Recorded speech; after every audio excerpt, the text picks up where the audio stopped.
Make করব।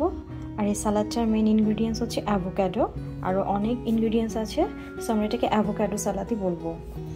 তো এই অ্যাভোকাডো সালাদের জন্য আমাদের যা যা লাগবে আমি বেসিক ইনগ্রেডিয়েন্টসগুলো বলবো, তারপরে আমি যা যা অ্যাড করবো সেগুলো আমরা ভিডিওতে দেখিয়ে নিব। অফ ক্যামেরায় আমি সবগুলো ইনগ্রেডিয়েন্টসই কেটে নিয়েছি, এখন একে একে বলে অ্যাড করব। প্রথমেই নিয়ে নিচ্ছি আমি রেড বেল পেপার, ক্যাপসিকাম, তারপরে নিচ্ছি আমি সুইট কর্ন।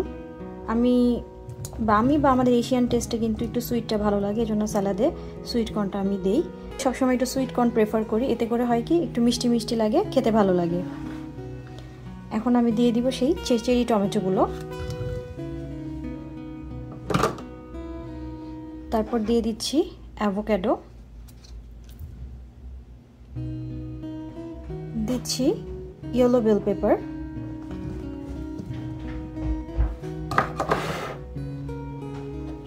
সেই সাথে দিচ্ছি চপড লেটুস।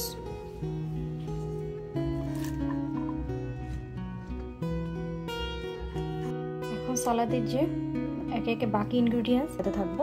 প্রথমে দিয়ে দিচ্ছি বিট লবণ, বাসায় কোনো সিসেমি সিডস থাকলে অবশ্যই সেটা অ্যাড করতে পারেন। দিয়ে দিচ্ছি ব্ল্যাক পেপার,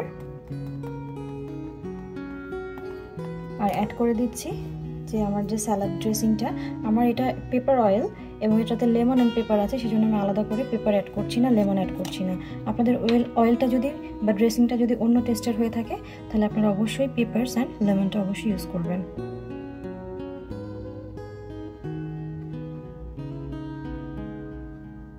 এখন এটা খুব ভালোভাবে মিশিয়ে নিব।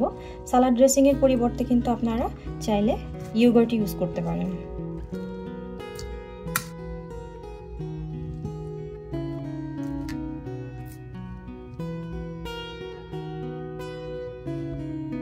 রেডি হয়ে গেল মজাদার আর ভীষণ হেলদি সালাদ। এই সালাদটা আরিফের ভীষণ পছন্দ। আমি খুব একটা সালাদ পছন্দ করি না, তবে খেতে পারি না তা না, কম পছন্দ করি, কিন্তু আরিফের ভীষণ পছন্দ সালাদ। ও শুধু বলে আমাকে সালাদ করে দিবা, আমাকে সালাদ করে দিবা, যে কোনো ধরনের সালাদ ওর খুব পছন্দ।